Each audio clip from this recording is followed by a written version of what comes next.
This is the Middle Tennessee High School Sports Show with your hosts, Mike Strasinger and Jacob Golson. All right, welcome into another edition of the Middle Tennessee High School Sports Show. It's Mike Strasinger alongside of Jacob Golson. What's up, Jacob? Nothing much. Got a lot to talk about. I'm excited for it. Absolutely. Big week. Did you have a good weekend? I did. I just hung out, had a good time, watched a lot of football. Right, a lot of football going on. But here on the Middle Tennessee Sports Show, High School Sports Show, we talk about other sports besides football. That's right. And this week, what we're going to talk about in this segment, we've got volleyball state championships going on starting tomorrow up in Murfreesboro. We got soccer, regional tournaments going on, and of course football is going on, and we got 2 more games in the regular season, so teams are really fighting for playoff position. We're going to get right to volleyball, and I'm going to talk about volleyball for a minute, and congratulations to all the teams that have made it so far, and what's going on this week up in Murfreesboro will be the TSSAA volleyball tournaments. There's 5 tournaments going on. Class A and Division I, Class A, AA, AAA, and Division II, Class A and AA. And what happens is on Tuesday and Wednesday, the games were held at various sites, Siegel and Blackman and MTSU. And it all culminates with the championships, 5 championship games on Thursday. We'll settle it all. And it's real exciting this year. We're going to have a new champion in Class A, a first-time champion, I believe. Wow. If I've done my research right, it'll be a very first time for one of these schools to win for a volleyball state championship. Then we're going to have some other teams that have been there many times before, and we'll see what happens there. So I'm going to give you a preview. Stick with me here. We're going to take it down by classification. I'm going to give you tell you who's there and my predictions for who's going to win it all. Been doing some research here, so here we go. All right, Class A, last year's winner was Loretto. They got knocked out during regions. They will not be there. Returning teams from last year's tournament, Watertown, Halls, Mthsss, Sale Creek, South Green, and Gatlinburg-Pittman. New to the tournament this year is Summertown and Harpeth. Harpeth, their only other time there was in 2014.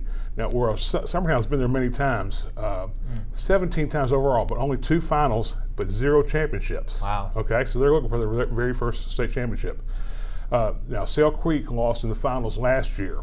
Watertown, 3rd year in a row, but never in the finals. Wow. There will be a first-time state champion, like I said, this year. This is wide open with a lot of experienced teams, plus some newcomers.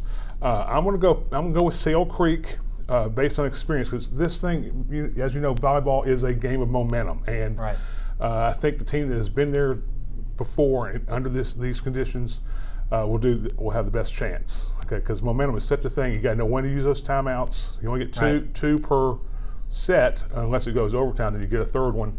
And you really got to know when to call that timeout, because it can get away from you quick. So you're going with last year's runner-ups? Right. Sale Creek to win it this year in Class A, but Watertown, Harpeth, and Summertown all have legitimate shots. So I wouldn't be surprised with them.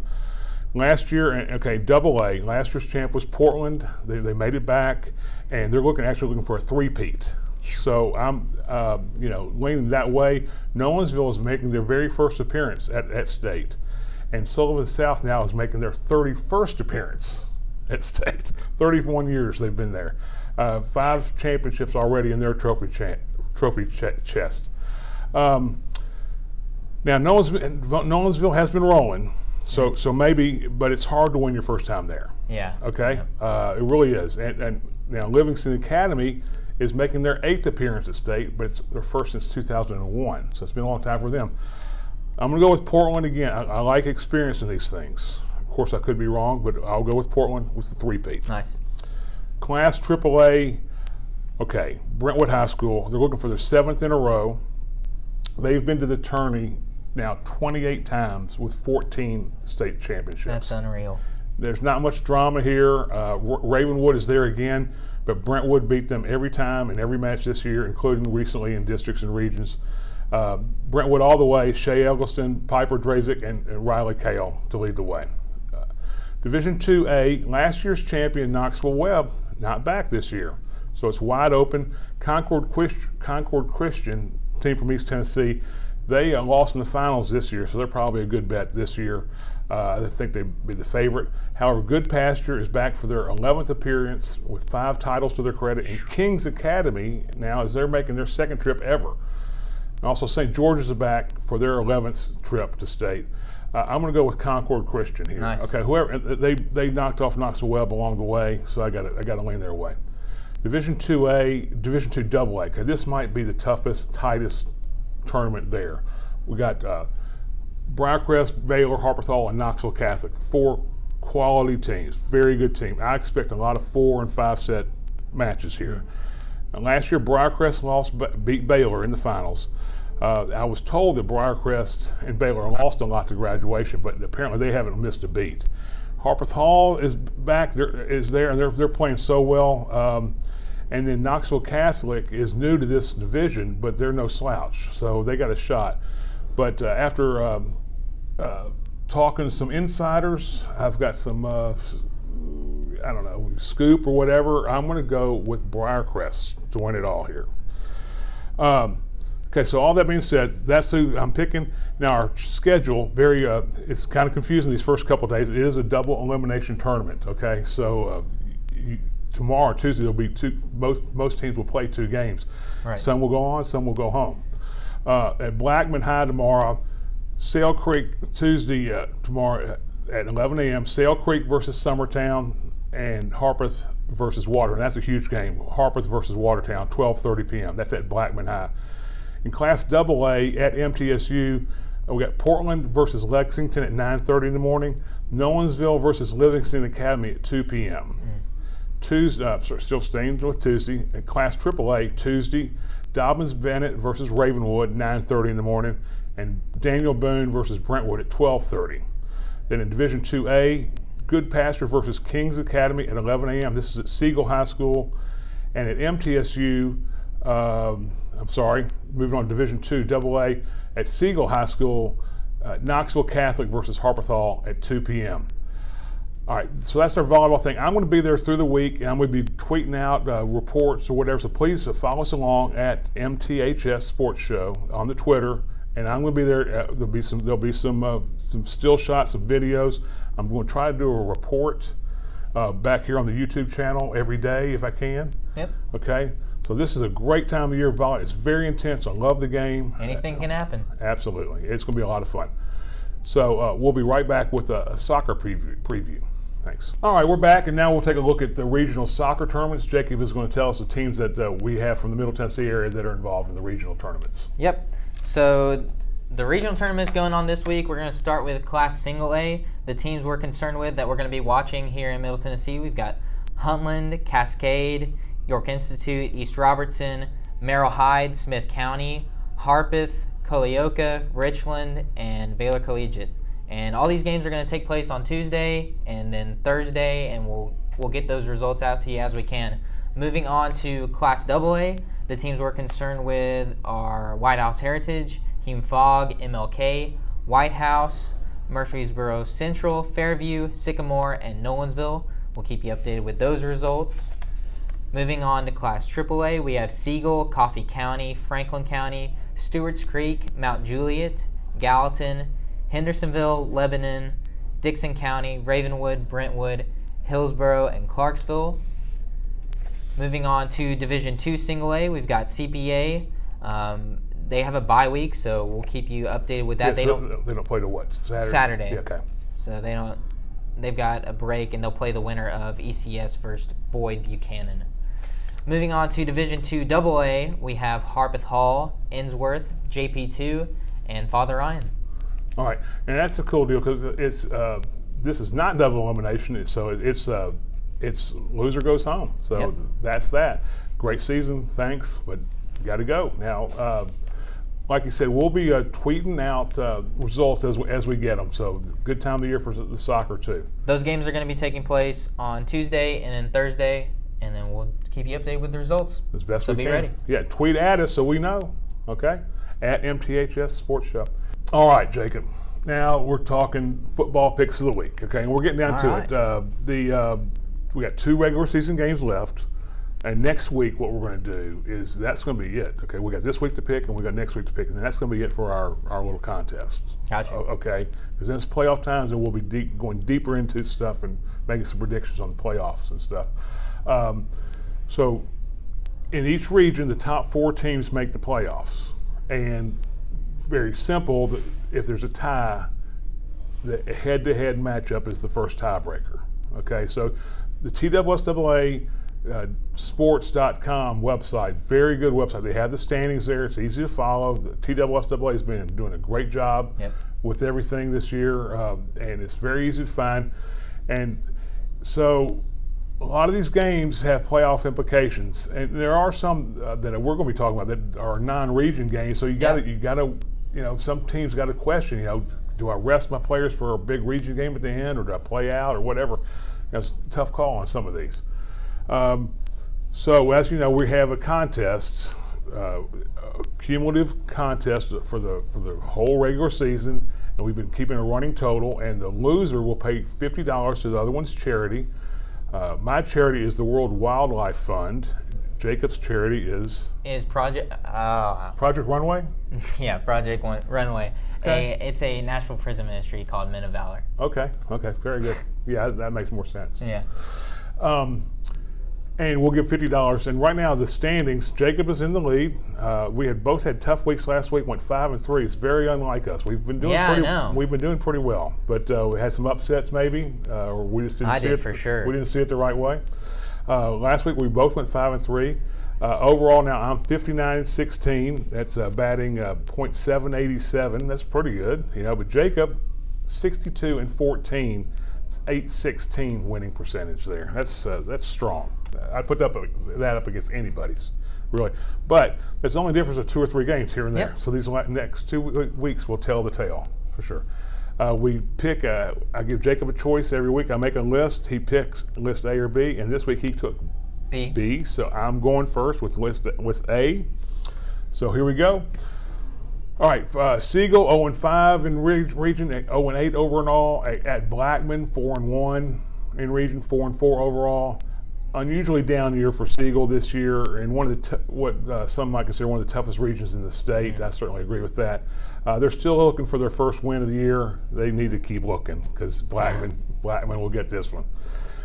Clarksville 2-2, 4-4 overall. Against Clarksville Northwest 1-3. 3-5 overall.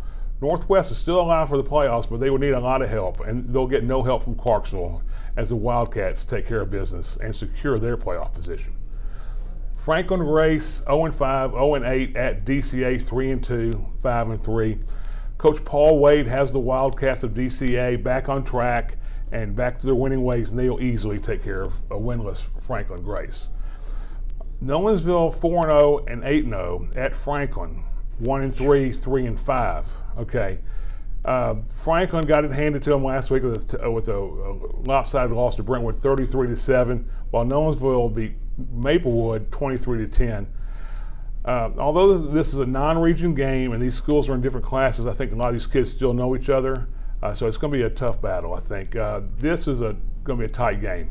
But the Knights of Nolensville, they're playing very well, and I think they're going to keep right on rolling. Going with them.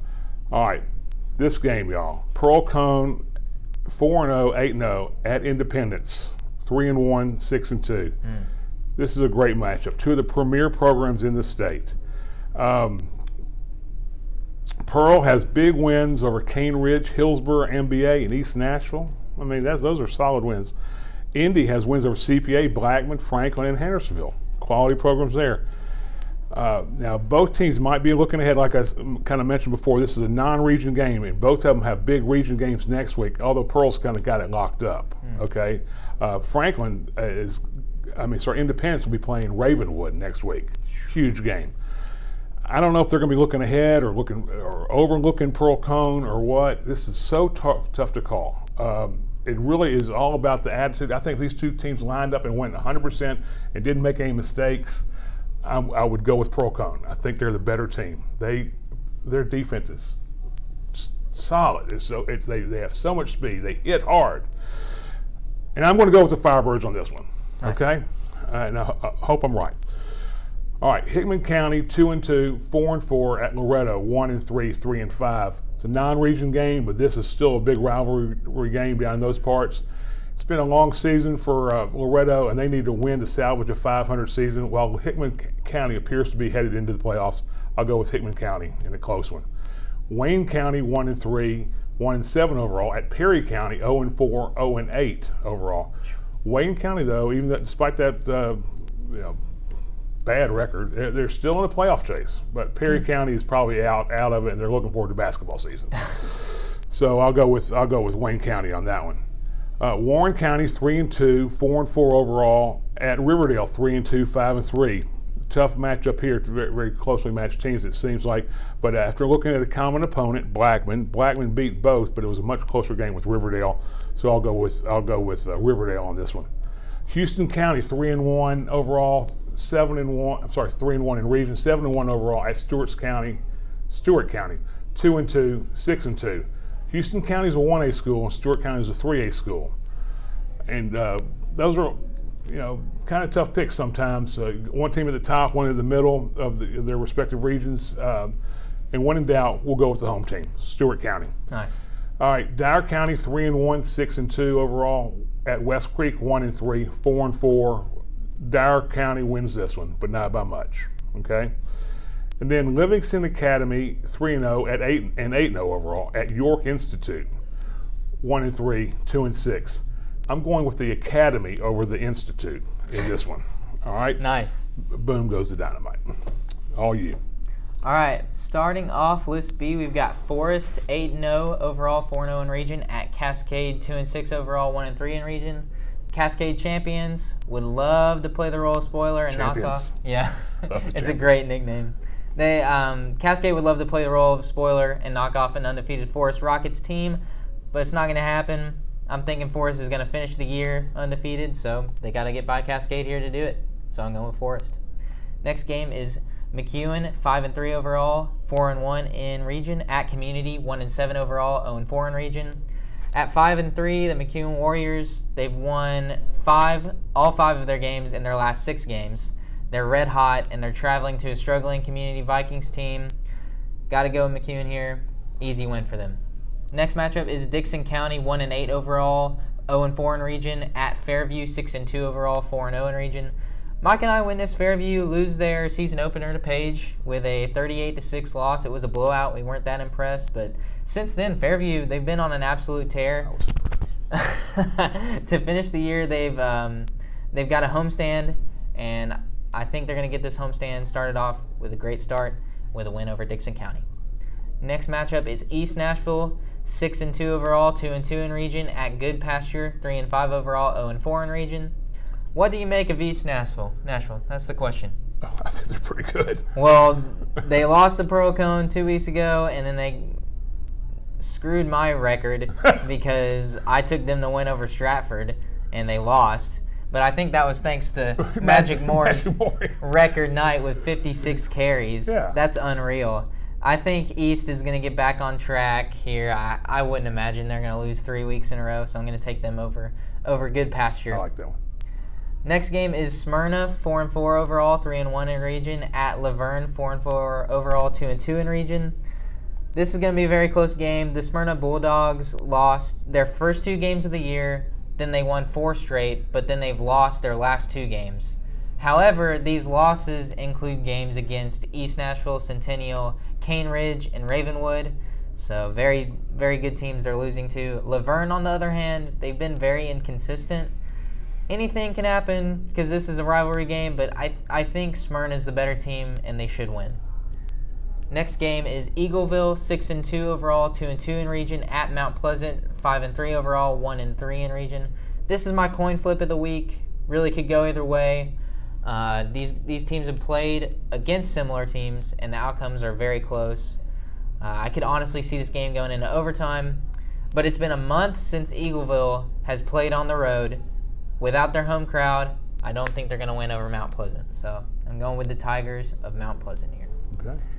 Next game is Pickett County, 1-7 overall, 0-3 in region. At Red Boiling Springs, 0-7 overall, 0-3 in region. Nice. Yeah, tough season for both of these teams. Think anything can happen here. Red Boiling Springs has yet to score more than 14 points in a game this year. Pickett County, on the other hand, has scored more than 14 points 4 times this year. I think their offense is a little bit better, so I'm going to go with Pickett County. Good pick. Next matchup is Stone Memorial, 2-6 overall, 1-3 in region. At Smith County, 5-3 overall, 3-1 in region. Stone Memorial, they got a win over Cumberland County last week. You got that right. They scored 49 points. Other than that, they've really struggled to put points on the board. I think Smith County is the better team here, and they're home, so I think I've got to go with the Smith County Owls to get a nice home win. All right, my big game of the week is Watertown, 7-1 overall, 4-0 in region, at Upperman with the same record, 7-1 overall, 4-0 in region. This has got game of the week material right here. Two great teams facing off in a non-regional matchup late in the year. This is Watertown's third away game in a row, and I think Upperman is still angry about their 10-7 loss to Livingston Academy. I think you're upset about that. Yeah, I am. I think all signs point to Upperman here. They're home. Watertown has had a lot of road games in a row, so I think the Upperman Bees will get the win. With they'll buzz by them. Yeah, they're gonna They'll buzz sting by them. Yeah, okay, I see. Okay, good. My last game of the week. More. Yeah, is Montgomery Central, 7-1 overall, 3-1 in region, at White House, 3-5 overall, 0-4 in region. The Indians of Montgomery Central are in a three-way tie for first in their region, and they really need this win here to stay in that spot over the last place team in their region. So, got to go with Montgomery Central. Boom. That's it. That's all of them. I like most of those. That's pretty good, pretty solid. I haven't been doing very well, You've Mike. been doing great overall. You're doing great. Yeah. You're doing great. All right, that's going to do it for this week. I forgot to mention we're here taping this live at the Corner Pub in the Woods out here in Bellevue. Thanks to Woods Murphy and his staff for letting us hang out here for a while. I am going to eat after this. Nice. I know exactly what I'm going to have. One of their cheeseburgers. It's simple. So good. Yeah, it's my go-to, no doubt about it. Thanks for y'all subscribing, watching, liking. Of course. Please follow along on the Twitter and the Instagram. And I got nothing else. It's prime time. Just be looking out this week. Yeah, watch out for us. I am going to be at the volleyball all week, and then we'll talk. We'll yell at you about the soccer results and, of course, for football too. Thanks. We are out. Boom. Boom.